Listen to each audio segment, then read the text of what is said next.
Assalamualaikum. Hari ni nak update ni, tu packing. Pruning sikit. Buang macam dahan-dahan ni yang tak guna ni. Ni dah 3 tahun lebih.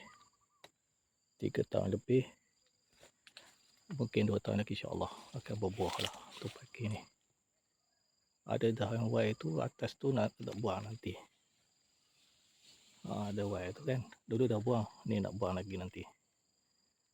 Tu packing ni mahal ni, beli dalam RM90. Ni dahan buah. Ni pun dahan buah nanti. Okey. Daun pun okey. Okey daun dia.